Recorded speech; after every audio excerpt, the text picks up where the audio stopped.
여러분 안녕하십니까? 백운기입니다. KBC 광주방송이 이번 추석 특별한 프로그램을 준비했습니다. 이번 추석 역시 코로나 때문에 예전처럼 온 가족이 모여서 함께 정을 나누는 시간 갖기는 쉽지 않지만 그래도 오랜만에 만난다면 역시 다음 대통령은 누가 될까? 이 얘기 가장 많이 하지 않겠습니까? 특히 우리 호남인들은 과연 김대중 대통령 이후 25년 만에 호남 대통령을 볼 수 있을까 이렇게 기대하고 있지요. 그래서 추석이 지나면 곧바로 치러질 민주당의 호남 지역 경선을 앞두고 민주당 대선 후보를 차례로 만나보는 특집을 준비했습니다. 앞으로 닷새 동안 저희 KBC 마이 FM 추석 특집 민주당 대선 후보에게 듣는다와 함께 하시면서 과연 누가 대통령감인지 생각해보는 시간 가져보시죠. 자, 그럼 출발해 볼까요? 오늘 첫 번째로 모신 후보는 호남이 업어 키운 든든한 장남 아시죠? 호남의 아들 이낙연 후보입니다. 잠시 후에 이낙연 후보와 함께 여러분 만나러 올 텐데요. 오랜만에 고향말로 인사 한번 해보겠습니다. 금방 올란께 좀만 기다리시오.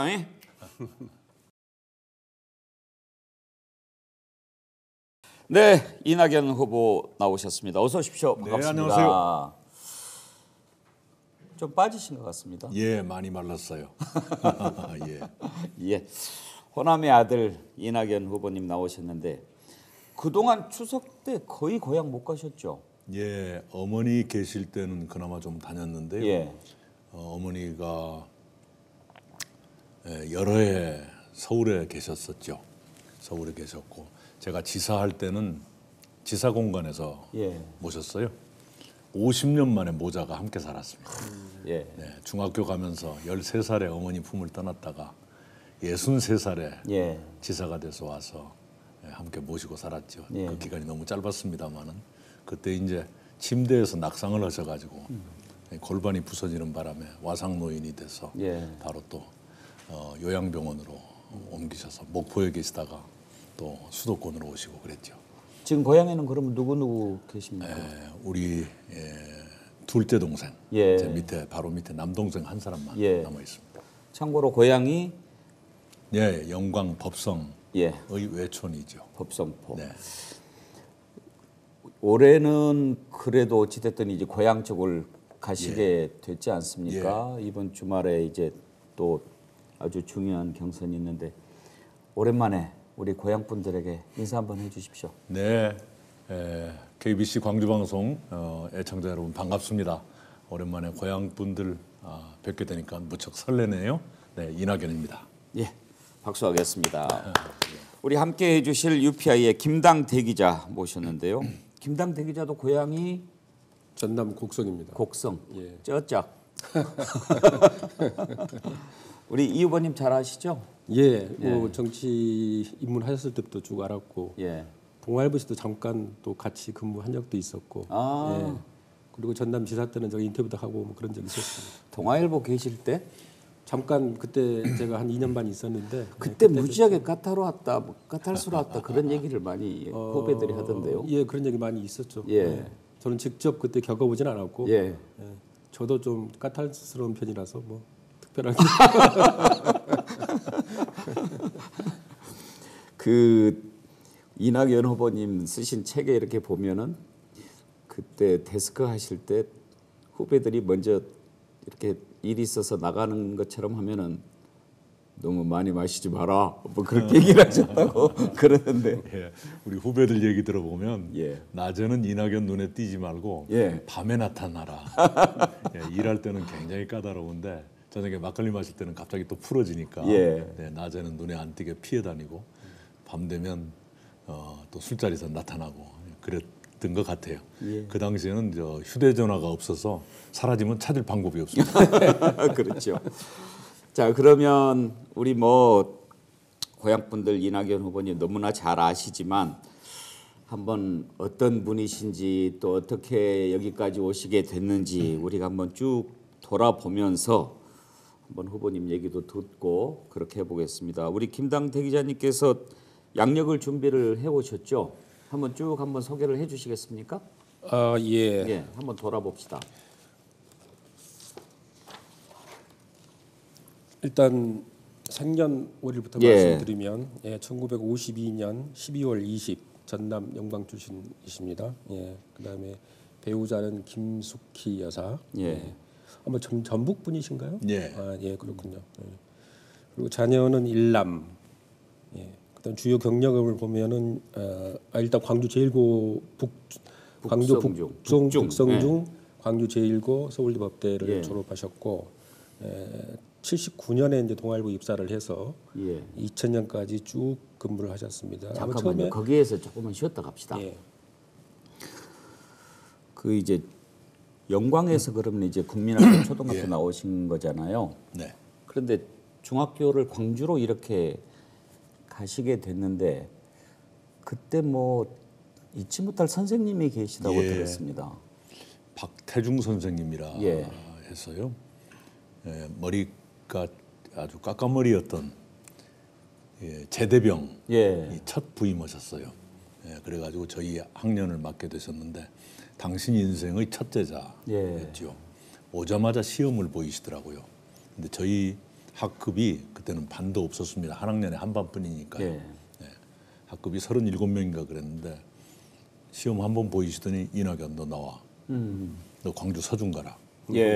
서중이 제일 좋은 학교였지 않습니까? 서중 가려면 국어는 몇 점, 산수는 몇 점 맞아야 한다. 1점 모자랄 때마다 회초리 한 대씩이다. 몇 학년 때? 6학년 때. 그 전까지는 1년에 2번 시험 봤는데 그 선생님 오신 뒤로 2주일에 한 번씩 시험을 봤어요. 그래가지고 제가 분명히 점수가 제일 좋은데 항상 회초리를 맞았죠. 그 점수 1점 당신이 정해주신 점수 1점 모자랄 때마다 한 대씩이니까. 너 같은 놈이 서중 가겠냐? 너 같은 놈이 서중 가겠냐? 한참 맞다가 저도 화가 나가지고 내가 간다 그래서 간디? 선생님이 가라 그랬죠. 근데 그 선생님이 원하시는 그 당시에 선생님이 심지어 전과 수련장 요즘 학생들은 아실지 모르겠어요. 참고서죠. 전혀 한 번도 구경해보지 못한 건데 선생님 그 월급으로 그걸 사다가 저한테 주셨어요. 수련장은 매달인가 이렇게 나오고 전과는 한 학기에 한 번 나오는데 그걸 학교에서 주시면 다른 애들 시샘할지 모르니까 깜깜할 때 밤에 1km를 걸어서 우리 마을에 와가지고 저한테 전해주고 가셨어요. 그렇게 아주 정성스럽게 저를 키워주셨는데 뭐 공부하는 문화가 아니니까 그냥 들판 다니면서 아버지 심부름이나 하고 이랬지 않습니까? 서중을 떨어졌어요. 그랬더니 그러면 후기는 내 마음대로 쓰겠다. 그 입시 원서를 당신이 정하겠다. 그래가지고 선생님이 정해주신 대로 북성중을 가게 됐죠. 나중에 뵈니까 당신 모교 후배 만드셨어요. 10년 선배시더라고요. 근데 그 선생님이 축구 선수 출신이었는데 그 선생님이 계시지 않았더라면 광주 진학을 못했을 거예요. 그런 정보도 없고 그런 꿈도 없었어요. 그 선생님 덕분에 13살에 어머니 품을 떠나서 광주에서 혼자 외롭게 학교를 다녔고요. 나중에 국회의원이 돼가지고 후원회장을 모시는데 그 선생님을 모셨습니다. 후원회장 그러면 보통 본인이 돈이 많으시거나 후원금을 많이 모을 수 있거나 그래야 되는데 선생님은 돈과는 무관하신 분이셨죠. 그럼에도 불구하고 제 인생의 원점이기 때문에 선생님을 후원회장으로 모셨는데 오래 살지 못했어요. 71살쯤에 돌아가셨습니다. 그때 돌아가실 때 어느 병원에 입원을 하셨는데요. 전대병원이셨어요. 문병을 가려고 저희 보좌관 통해서 몇 호실인가 알아봐라 그랬는데 벌써 그 정보를 입수하시고 전화를 저한테 주셨어요. 며칠 날 오려고 하는가, 몇 시에 오려고 하는가, 몇 분에 오려고 분까지 물으시더라고요. 그래서 그 정해진 시간 분에 병실에 딱 들어갔는데 이렇게 바깥쪽 창 쪽을 향해서 옆으로 누워 계세요. 근데 그분이 축구 선수 출신이라 굉장히 키는 작아도 땅땅한 마라도나 같은 체격인데 이게 몸이 절반으로 줄어들어 계시더라고요. 그런데 제 쪽은 보지를 않으시고 바쁜데 왜 왔어? 그래도 선생님 배워야죠. 이제 가봐. 2분도 안 돼서 가라고 그러세요. 끝내 선생님 얼굴을 못 뵙고 떠났어요. 그 뒤로 며칠 안 돼서 돌아가셨는데 몇 분에 올란가까지 물어보셨는데 왜 얼굴을 안 보여주셨을까? 지금까지도 제 수수께끼입니다. 제 혼자 추측은 이거예요. 아마도 당신이 저 첫사랑 같은 제자니까 첫 제자. 이미 몸이 이제 상하신 상태였는데 가장 좋은 상태를 보여주고 싶었을 것이다. 그래서 분까지 이렇게 계산을 해서 다 준비를 하셨는데 아무리 준비를 해도 보여주고 싶지 않으셨구나. 그래서 끝내 안 보여주셨구나 이렇게 생각을 해요. 예. 박태중 선생님. 박태중 선생님인데 마지막이 광주 서림초등학교 교감을 하셨고 그때 서림초등학교 제자 중에 탤런트 정부석 씨가 있었어요. 나중에 정부석 씨 우연히 만나가지고 이 얘기를 하다 보니까 선생님 얘기가 나와가지고 정부석 씨가 저한테 형님으로 모시겠습니다. 우리는 같은 스승의 제자입니다. 이렇게 말한 적이 있죠. 그 선생님이 그때만 그렇게 하신 게 아니고 나중에도 쭉 이렇게 관심을 갖고 지켜보시고 또 뭐 공부할 때 뒤에 슬그머니 나타나서 또 뭐 이제 다른 이제 제가 참 선생님 복이 많았는데 중학교 때 선생님은 이렇게 2주일에 한 번꼴로 당신 집에 저를 부르셔가지고 아침밥을 겸상으로 같이 주셨어요. 그리고 이번 주에 아버지한테 가는가? 예, 갑니다. 빈손으로 가지 말고 아버지한테 갖다 드리소. 쇠고기를 한 건 사주신다거나 김을 이렇게 몇 톳을 주신다거나 이렇게 선생님이 그러셨어요. 하도 많은 선생님들의 사랑을 받았는데 고3 때도 선생님이 고3 담임 선생님 지금 생존해 계십니다. 그 선생님도 당신 집에 불러가지고 돼지고기를 구워주시고 그랬어요. 근데 사모님이 어쩌다 한번 조금 싫은 내색을 하셔서 저 앞에서 부부싸움을 그렇게 어려웠었습니다. 근데 제가 잊을 수 없는 것은 고3 때 제 하숙방이 유동에 이렇게 큰 길로 나가는 골목 막다른 곳에 제 하숙방 유리창이 있었는데 밤 10시 반 이쯤 되면 누가 유리창을 두들겨요. 문 열어보면 선생님이세요.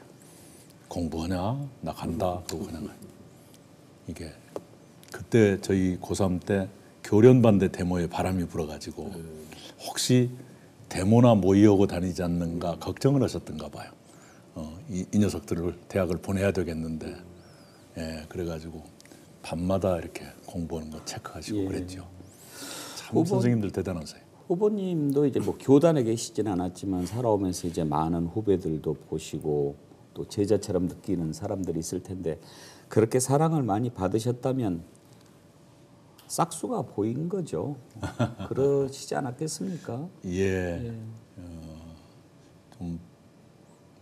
뭔가 키우고 싶다 하는 욕심이 생기셨던가 그런 봐요. 보람을 느끼신 것 같고. 그런데 이제 서울법대를 가셨어요.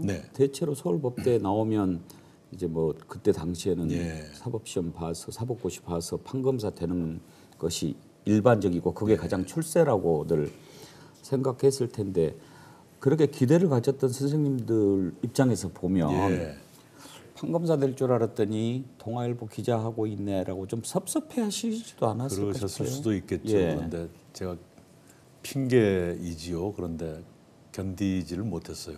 그 배고픔을.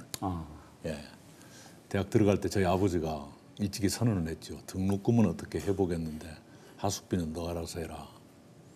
근데 등록금도 제때 마련하기가 힘들었었어요. 근데 맨 처음에 이제 가정교사 입주부터 시작해가지고 뭐 그냥 동가숙 서가식 하면서 살았는데요. 그때부터 이제 몸이 망가지고 마지막에는 이제 영양실조에 걸려가지고 견딜 수가 없었죠. 몸무게가 거의 50kg 가까이 떨어지고요. 비문증이라는 게 있습니다. 모기가 날아다닌다. 이렇게 벽을 보거나 책을 보거나 하면 검은 점이 막 이렇게 왔다 갔다 하는 그 증상이 왔어요. 영양실조의 초기 단계입니다. 그야말로 막 하늘이 빙빙 도는 그런 그렇습니다. 그래서 영장이 나왔는데 졸업식 일주일 전까지 입대하라는 영장이 나왔는데 연기 사유가 될 겁니다. 졸업식 참석하고 가겠다는데 연기하고 싶지가 않았어요. 이렇게 배고픔에 너무 지쳐 있었던 것이죠. 그래서 그냥 졸업식 참석 않고 군대 갔죠. 군대를 가서 한참 있는데 처음으로 이렇게 군대 샤워실에 가서 우통을 보면 처음으로 갈비뼈가 안 보이더라고요. 따라밥 드시고 조금 회복하셨군요.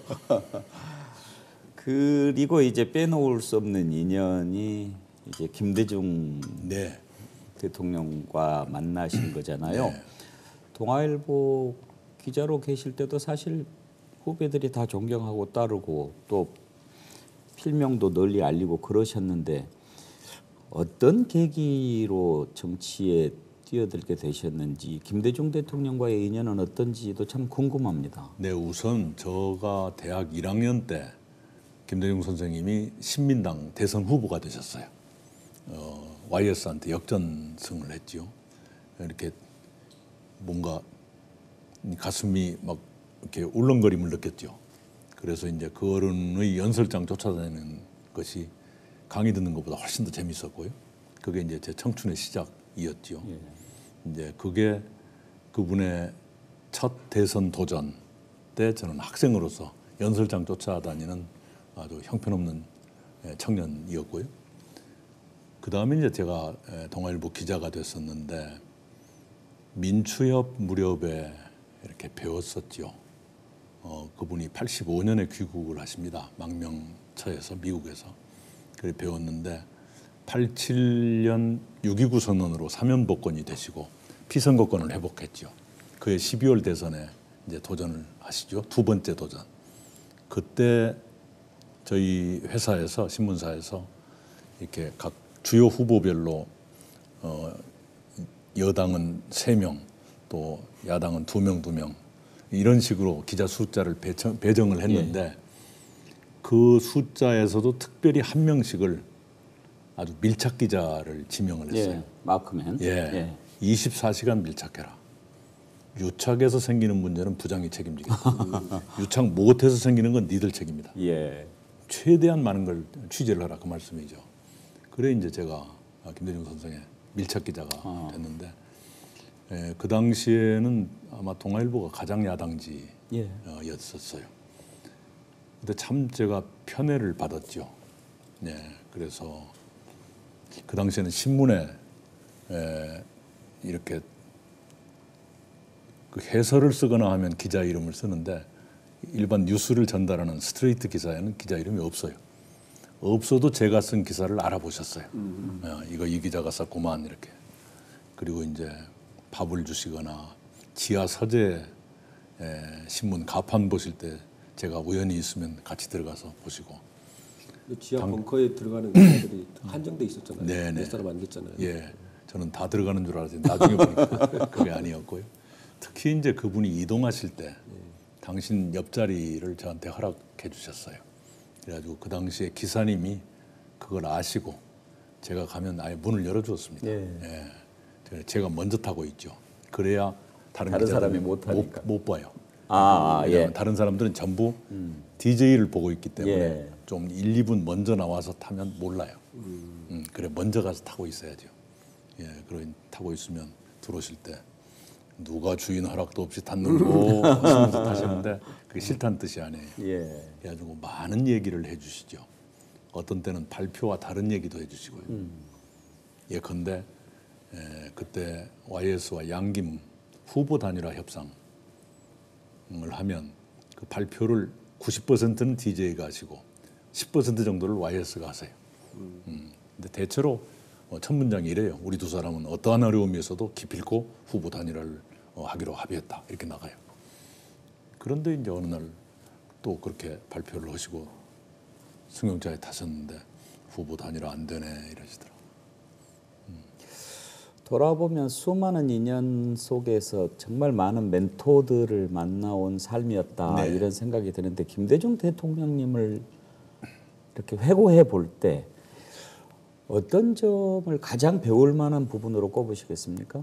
지독하게 공부하고 준비하세요. 그 정도의 권위가 있으시면 준비를 좀 덜 해도 될 것 같은데 그 점은 저희 후배 기자들 누구도 따라갈 수 없는 그때 제왕적 총재라고들 비난하는 사람도 있었지만 그러면 당신 뜻대로 될 것 같지만 무슨 회의를 하면 미리 회의 참석자들에게 미리 설명을 해서 동의를 미리 구하세요. 그런 과정 없이 말씀만 하면 전부 따라갈 것처럼 세상은 알고 있지만 그렇지 않아요. 미리 반드시 설명하고 그러다 보면 어떤 사람은 똑같은 설명을 여러 번 듣기도 하고요. 예. 연설도 똑같은 말씀을 여러 번 계속하시잖아요. 그래서 기자들은 그냥 하도 똑같은 말씀만 하면 기사가 안 되니까 좀 다른 말씀 좀 해주십시오. 근데 당신이 안 들으시니까 이희호 여사님께 그 말씀을 드리면 이희호 여사님이 아이고 당신 좀 똑같은 말 좀 그만해요. 기자들 뜻을 전달을 해요. 예, 그러시면 DJ 선생님이 이랬죠. 그 말 안 들은 사람이 훨씬 더 많아. 예. 어떻게 보면 또 그게 메시지 전달법이지요. 네, 맞습니다. 그렇게 공부하고 준비하는 모습을 보고 배우셨기 때문에 아마 후보님 지금 그런 모습이 있지 않나 싶네요. 따라갈 수가 없어요. 예. 그리고 연설문도 당신이 쓰셔서 이렇게 비서들 앞에서 이렇게 그 얘기를 해보세요. 반응을 보세요. 예.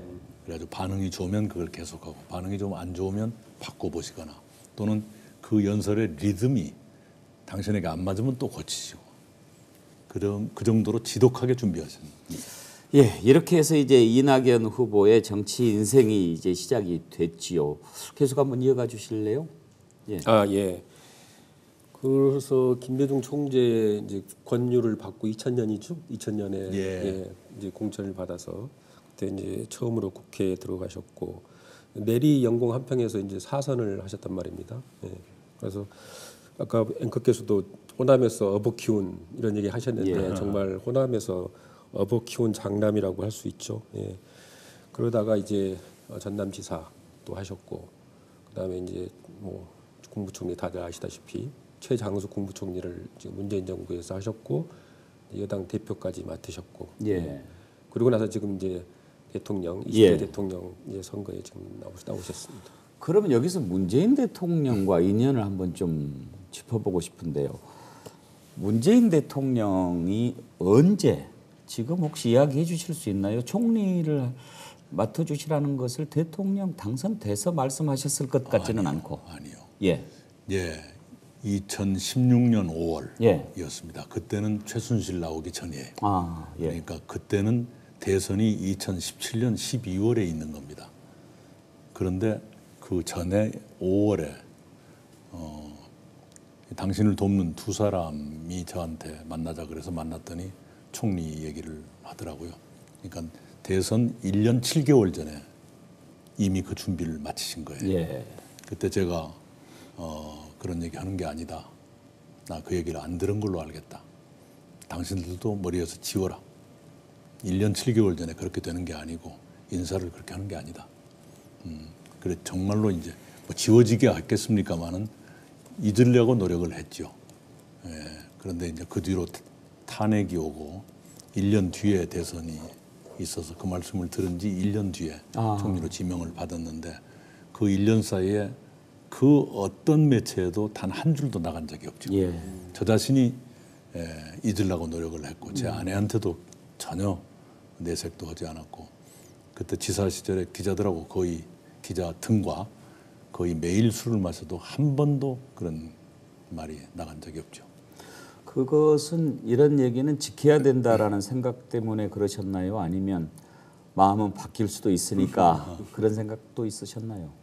아니 기본적으로 대통령 선거하시는 문재인 후보께 짐이 되면 안 되죠. 얘기가 나가면 짐이 되거나 아니면 무산될 수도 있고요. 당신의 구상 중에 하나였을 텐데. 그렇게 해서 이제 문재인 대통령, 문재인 정부 초대 국무총리를 하셨는데 국무총리 이렇게 쭉 있었어도 총리 시절에 후보님만큼 이렇게 많은 미담 또 업적이 이렇게 소개되고 그런 경우도 우리가 더 관심을 갖고 봐서 그러는지 몰라도 드물었던 것 같습니다. 그때 2017년 정기국회 첫날 실검 1위에 제가 올라갔어요. 그래가지고 동료 의원들이 아니 어떻게 국회에서는 의원들이 스타가 되는 건데 총리가 스타가 되는 법이 있느냐고. 그게 뭡니까? 실검 1위가 하루 종일 실검 1위라는 거예요. 야 희한한 일이다. 아마 저의 그 발언 내용이나 태도가 그 당시에는 신선했던가 봐요. 그런 일이 있었습니다. 말씀하신 김에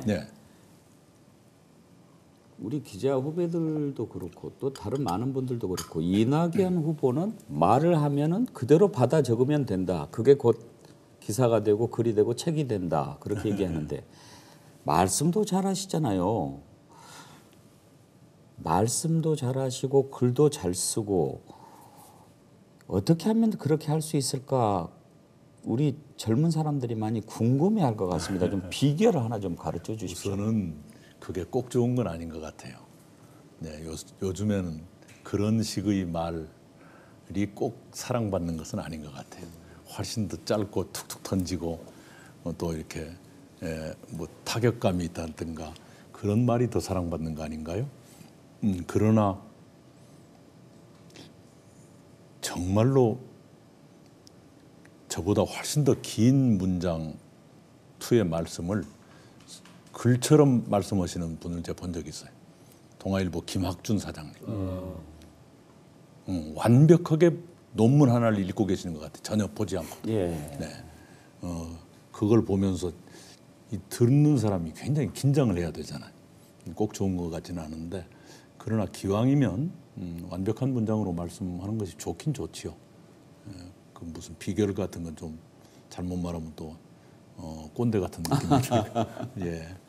사실 또 대변인 하실 때도 빼놓을 수가 없는 건데 너무 그때 그냥 뭐 여야 간에 험한 말들이 많이 오고 갔는데 그때 대변인 오래 하시면서 그런 문화 바꾸려고 많이 노력하셨고 근데 잘 안 되기는 했어요.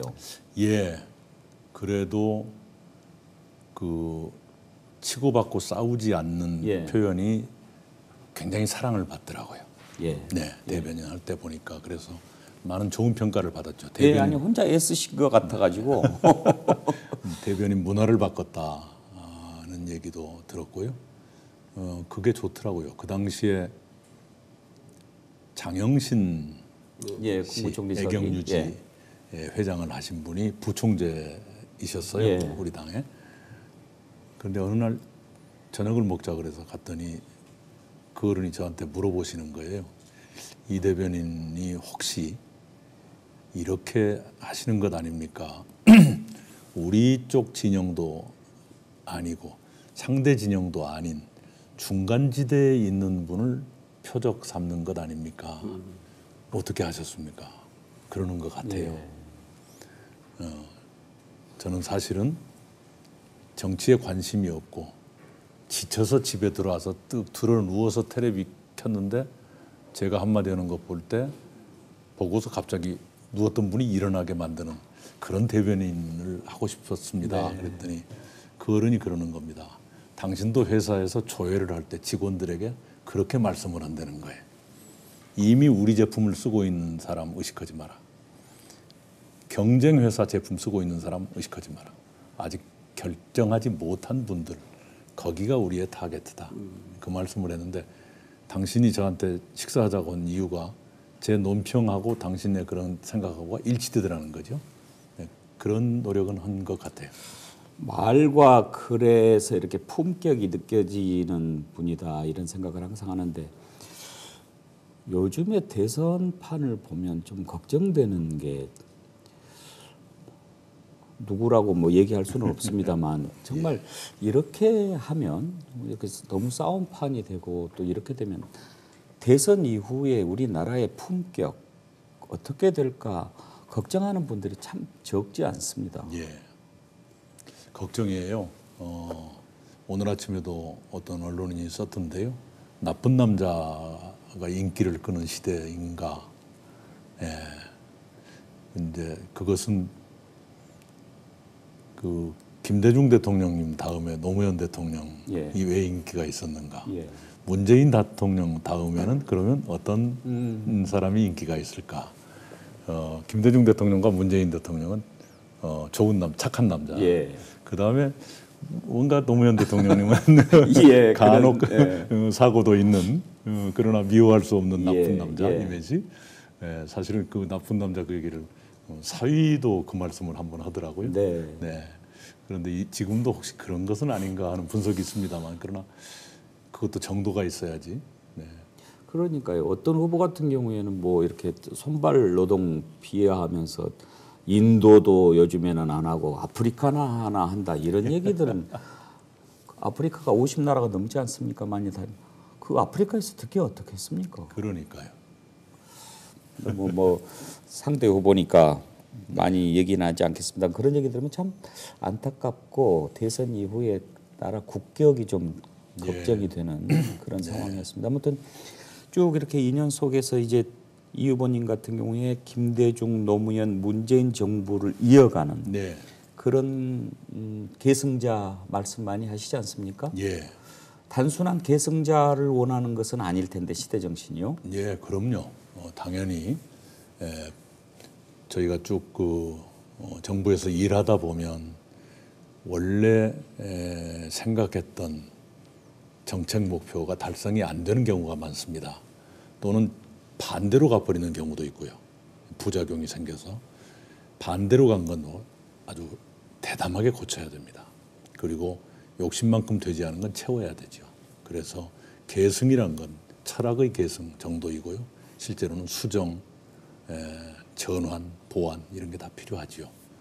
그런 것을 우리 국민들께서도 이해를 해주시면 좋겠고요. 근데 제가 좀 운명적인 고민이 있어요. 네. 그 문재인 대통령을 모신 총리였다. 그리고 어쩐지 스타일도 비슷한 것 같다. 저를 좋아하시는 분은 그것 때문에 좋아하시지만 싫어하는 분들은 또 그것 때문에 싫어. 운명인 것 같아요. 김당대 기자께서 이렇게 쭉 지켜보셨는데 지금 이 시점에서 이낙연 후보에게 좀 필요한 거라면 어떤 것이 있을 것 같습니까? 지금 이 시점에서 필요한 것이라. 역시 이제 시대 정신에 얼마만큼 부합하느냐가 국민의 선택의 가장 중요한 척도일 것 같은데요. 지금 이 후보께서는 아마 공정과 공평, 그다음에 복지, 특히 신복지라는 말씀을 많이 하시는데 이걸 굉장히 좀 중요시하는 것 같아요. 근데 아시다시피 그 노무현 후보가 2002년 대선 때 나와서 그 캐치프레이즈가 반칙과 특권이 없는 세상이라 그랬거든요. 그걸로 이제 젊은 층의 호응을 많이 받았습니다. 근데 불행하게도 지금 20년이 지났지만 여전히 지금 공정과 공평, 그러니까 불공정하고 불공평하다는 사람들이 많거든요.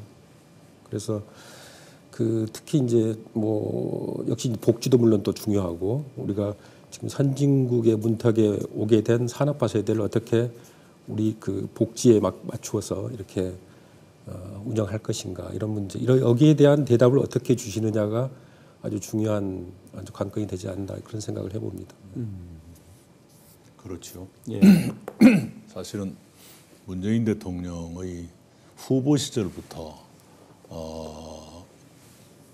그 말씀 가운데 가장 그 축약된 말씀이 그거죠. 기회는 평등하고 과정은 공정하고 결과는 정의로울 것이다라는 것인데 그 과정의 공정성에 대해서 시비가 생기고 상처를 많이 입었죠. 그렇다고 해서 그걸 포기해서는 안 되는 것이고 찢겨진 또는 상처 입은 공정을 어떻게 다시 세울 것인가, 재정립할 것인가 큰 숙제이지요. 그러려면 우선 룰이 확실히 공정하게 되어야 되고 좀 불완전하더라도 룰이 지켜지는 것 이게 아주 중요한 일이죠. 그런데 청년들이 볼 때는 매번 그게 지켜지지 않는다고 느끼실 거예요. 예를 들어 보면 대기업들이 이 공개 채용을 줄이고 수시 채용을 늘리고 있거든요. 그 이유를 물어보니까 이겁니다. 주로 IT 분야가 가장 지금 일손 부족이거든요. 앞으로 10년 동안 60만 명 정도의 일손이 부족하다. 말하자면 60만 명을 채용해야 된다는 얘기인데 그걸 공개 채용을 하게 되면 이제 신규 채용이 돼서 그분들을 바로 이제 써야 되는데 실제로 현업에 투입하기가 어렵다는 거예요. 잘 몰라서. 다시 교육을 시켜야 되는데 그게 너무 비용이 많이 든다. 그래서 중소기업에서 잘 커온 훈련된 분들을 수시 채용이라는 이름으로 뽑아가는 그것이 훨씬 대기업으로서 좋다라는 것인데 그렇게 하는 것 그것도 또한 불공정이고 특히 청년들은 수시 채용을 뭔가 불공정한 것이 이루어지고 있다고 의심을 하거든요. 예. 예를 들면 누구 찬스를 썼다든가, 회사 임원 찬스나 또는 아빠 찬스라든가 그런 것이 있다고 의심을 하거든요. 그래서 제가 4월 달에 경제단체들, 중소기업 중앙회, 중견기업연합회, 경영자 총협회 다니면서 그 얘기를 했어요. 기왕에 많은 신규 채용이 필요하다 그러면 올해 하반기에는 공개 채용을 좀 해주십시오. 예. 그리고 이럴 때 공개 채용 해두면 나중에 기업의 큰 자산이 되는 것 아닙니까? 그렇게 하겠다고는 했는데 얼마나 될지 좀 지켜봐야 되겠습니다. 예. 이낙연 후보의 그동안 걸어온 길을 돌아보면서 참 얼마나 좋은 분들을 만나서 생각을 키워왔고 또 꿈을 키워왔는지 저희가 살펴볼 수 있었습니다. 참 훌륭한 멘토들도 많이 만나셨고 이제 그 배운 것을 국민들을 위해서 써 먹어보려고 지금 생각하고 있습니다. 이제 과연 이낙연 후보의 약속은 또 어떤 것이 있는지 한번 생각해 볼 텐데요. 이낙연 후보 만나고 있습니다. 이낙연 후보 만나고 있습니다. 공약을 이제 좀 들어볼 텐데요. 사실 이제 다른 공약은 다 많이 좀 전해졌고 방금 전에도 신복지 얘기가 나왔는데 호남 공약을 좀 먼저 들어보고 싶습니다. 사실 이낙연 후보님이 대통령이 되시면 호남 공약 특별히 호남 사람들 기대하고 있지 않을 겁니다. 그냥 기쁘고 감사할 텐데 그래도 고향이고 또 호남이니까 왜냐하면 지난번에 김대중 대통령이 되셨을 때 몇 가지 참 그 눈에 띄는 변화들이 있었지만 아쉽다 하는 분들도 많이 있었습니다. 좀 다른데 눈치 보시느라고 잘 못해준 게 아닌가 그런 생각하는 분들도 있었을 텐데 어떤 공약을 갖고 계십니까? 예, 여러 가지가 있는데요. 두세 개씩만 말씀드리면 우선 광주는 AI 수도, 인공지능 수도를 만든다는 각오로 그걸 키워야 합니다. 4차 산업혁명은 간단히 말하면 인공지능 혁명입니다. 예. 우리가 새 시대에 앞서가려면 바로 그런 것에서 앞서가야 되거든요. 또 하나는 군공항 이전 더 미룰 수가 없습니다. 그래서 그것은 여러 가지 방법, 쓸 수 있는 방법 다 써서라도 다음 대통령 임기 넘기지 않고 해결을 하겠습니다. 예. 우리 전남은 광주와 함께 에너지, 초광역 에너지 경제 공동체를 만들기로 광주 전남북 국회의원들이 이미 합의해서 발표를 했어요. 제가 대표 때 그것 실행해야 됩니다. 특히 한국전력이 있고 에너지 공과대학이 내년 3월에 문을 열거든요. 그렇게 되면 그리고 이제 신안과 새만금이 대한민국 최대의 재생에너지 생산지가 되기 때문에 그걸 엮어가면 우리 아시아, 동아시아의 재생에너지 허브가 될 수도 있다. 그렇게 되고요. 그리고 제가 특별히 관심 갖고 애정을 갖고 있는 것은 남부 관광벨트 완성입니다. 그것이 활기를 띠어야 이 수도권 집중을 막고 균형 발전을 이루는 데 도움이 될 거예요. 우리 남해안이 너무나 아름답거든요. 그걸 잘 가꿔내는 것, 그것이 중요하겠다 이렇게 생각을 합니다. 혹시 김당대 기자께서 이 후보님의 공약과 관련해서 좀 물어볼 거 있으신가요? 예, 제가 뭐 그렇지 않아도 지금 이낙연의 약속, 내 삶을 지켜주는 나라라는 부지가 붙었는데 이제 그걸 한번 쭉 훑어봤어요. 그래가지고 근데 이제 인상적인 게 이제 출산율 문제에 대해서 상당히 고민을 많이 하셨더라고요. 그래서 전남 지사 시절에부터 이제 공공산후조리원을 그때 아마 전국 최초로 아마 하셨죠. 그렇게 해서 더 먼저 했던 데도 있습니다. 그렇게 해서 그 이후에 이제 그 출산율의 변화라든가 이런 게 혹시 좀 나타났는지 이걸 한번 이제 여쭤보고 싶고 일단 저는 그런 문제가 다른 후보들하고는 상당히 좀 그 차별화되는 뭐 이런 공약이 아닌가 싶어요. 그 해남에 공공산후조리원 1호를 만들었어요. 그 당시에 보건복지부는 허가를 안 했습니다. 보건복지부 장관께 전화를 해서 이거 허가 안 해준다는 것은 저출산 극복 정책을 포기한 것으로 받아들여도 좋겠습니까? 일종의 협박이죠. 그렇지 않습니다. 그렇지 않다니요. 지금 해남은 대한민국에서 출생률이 가장 높은 아주 단연 출생률이 높은 곳인데 거기에서 아이를 낳으시면 택시를 불러서 40분을 나가야 산후조리원이 있습니다. 그럼 거기서 어떻게 아이를 낳겠습니까? 출산율이 제일 높은 곳마저도 그렇게 하겠다는 것은 출생률 높이지 말라는 얘기로 받아들일 수밖에 없어요. 그게 아니고요. 왜 그러십니까? 그랬더니 감염병이 생겼을 때 어떻게 하느냐. 그래서 그런 사고가 단 한 번이라도 있다면 제가 반납하겠습니다. 조건부로 허가해 주세요. 그래가지고 조건부로 허가했는데 지금은 공공산후조리원이 한 6군데 생겼을 거예요. 권역별로 모두 만들자. 그런데 공공산후조리원이 있다고 해서 출생률이 올라가는 것은 아닙니다. 해남이 그 뒤로 출생률이 떨어지고 있습니다. 그것은 뭐냐 그러면 출생률을 높일 만큼의 인센티브, 지원이 그 당시에는 해남이 굉장히 많았어요. 그런데 그 뒤로 영광군이 더 센 지원을 하고 있습니다. 셋째 아이는 3,000원 몇백만 원을 준다든가 둘째 아이는 얼마라든가. 그래서 영광이 지금 과거의 해남 같은 출생률 1위를 기록하고 있어요. 이 출생률 문제는 정말 국가의 전망의 문제라고 봐요. 지금 0.84명, 세계 최하위, 그리고 역대 최하위 기록인데 이대로 가면은 한번 봅시다. 작년에 출생아가 25만 명 수준이었습니다.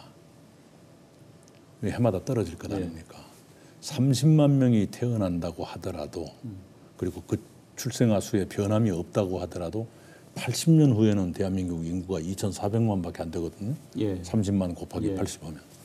그런데 이미 25만으로 떨어졌고 더 떨어질 거고 더 떨어진다는 것은 산모 숫자 자체가 줄어든다는 것이니까 출생률이 설령 유지된다고 하더라도 산모가 적어서 출생아는 계속 줄어들 거예요.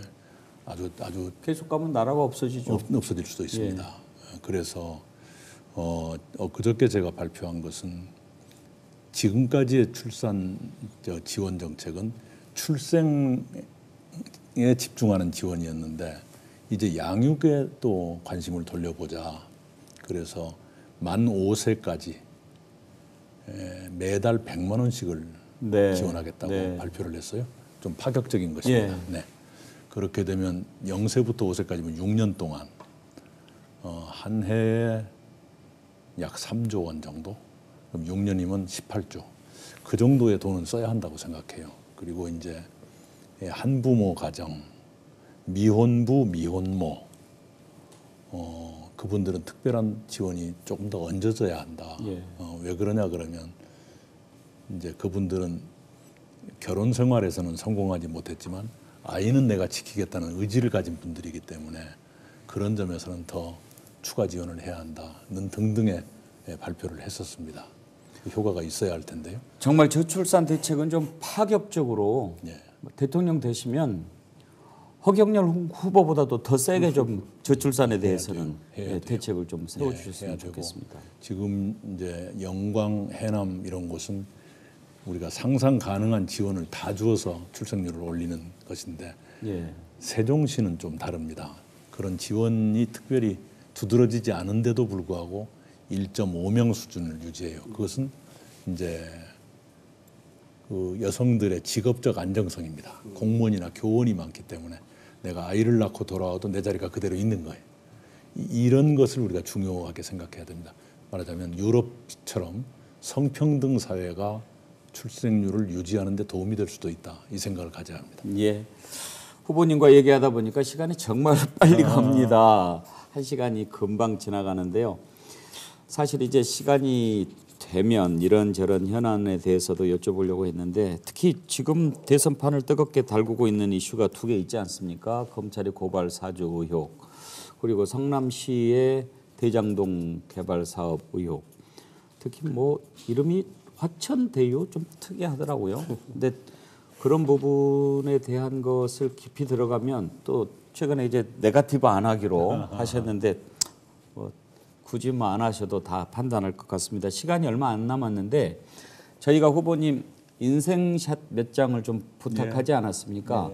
사진을 보면서 좀 지금 저거는 고등학교 때신가요? 중학생 중학교 때입니다. 때. 예. 예, 오른쪽에 있는 친구가 황상기인데 왼쪽은 이름을 잊었네요. 예. 제가 저때 키가 작았습니다. 그럼 언제 이렇게 키가 크신 거예요? 고3 2학기부터요. 아, 갑자기 그때 성장판이. 그런데 아마 저 측량이 잘못됐을 겁니다만 중1 때 152였는데 중3 때 147이었거든요. 4, 5cm가 줄었다고 되어 있는데 뭐가 잘못됐을 거예요. 뭔가 잘못된 것 그러나 같습니다. 하여튼 성장이 거의 멎어 있었다. 예. 고1, 그다음, 고2 때가 3번이었어요, 제가. 예. 그러다가 이제 키가 확 크셨군요. 네, 저기 이제 저하고 고등학생 때입니다. 예. 그다음 사진 한번 보여주실래요? 예. 예. 이거는 고등학교 때, 예, 저의 앨범 사진 같으네요. 예. 네. 못 먹은 태가 납니다. 예. 예. 대학 1학년 때 네. 사진입니다. 대학 입학하던 날 예. 입학식 앞에 예. 찍었는데 한가운데 삐쩍 마른 친구가 저고요. 네. 왼쪽에 당당하신 분이 저희 아버지입니다. 아, 그러시군요. 예. 아주 평생 야당을 하신 갖추셔. 군대 시절에 외국인이신 것 같은데요? 네, 우리 중대장 캡틴 월프 데이 예. 제 누나가 시집 가던 날 저희 시골 마을에서 사진을 찍었습니다. 가족들 네, 저희 어머니의 팔순이었을까요? 예. 네, 동아일보 기자 시절이군요. 기자 시절에 네, 기자증 그리고 동경 특파원 예. 그다음 국회 출입증. 예, 여기도 집에서 찍은 것 같은데 굉장히 삐쩍 말라 있죠. 예, 87년 대선 때 네, 지금 이제 동교동 취재. 예. 보라매 공원에 가던 때 같습니다. 예. 결혼 이제 초기, 사모님 같이 결혼 초기 아내와 네. 신혼여행 막 다녀와서 전주 덕진공원이었을 겁니다. 프로포즈 얘기도 상당히 재미있던데 프로포즈도 기억이 안 날 정도로 없어요. 첫 아이 태어났을 때. 예.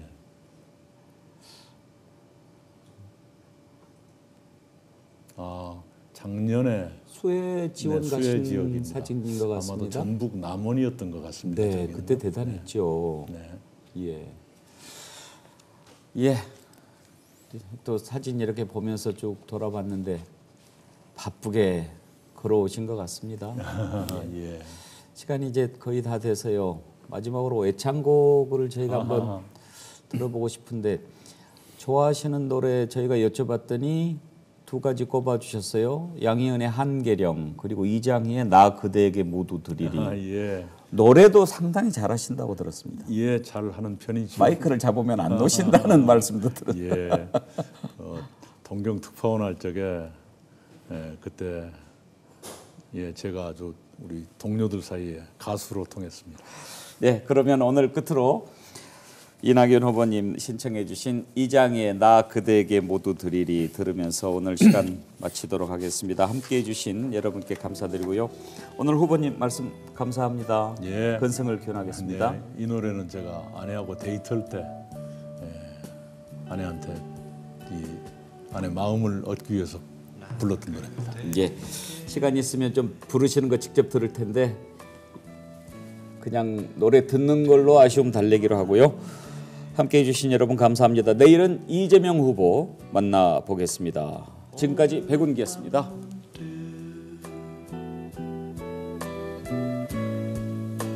드릴 말 있네 나 그대에게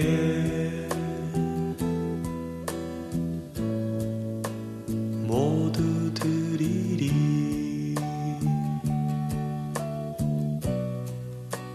터질 것 같은 이내 사랑을 그댈 위해서라면 나는 못할 게 없네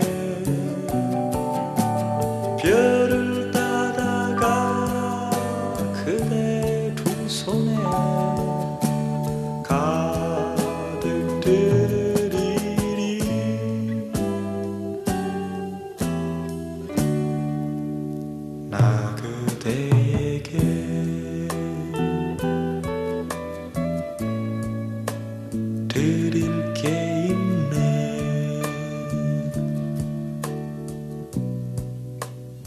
오늘 밤 문득 드릴 게 있네.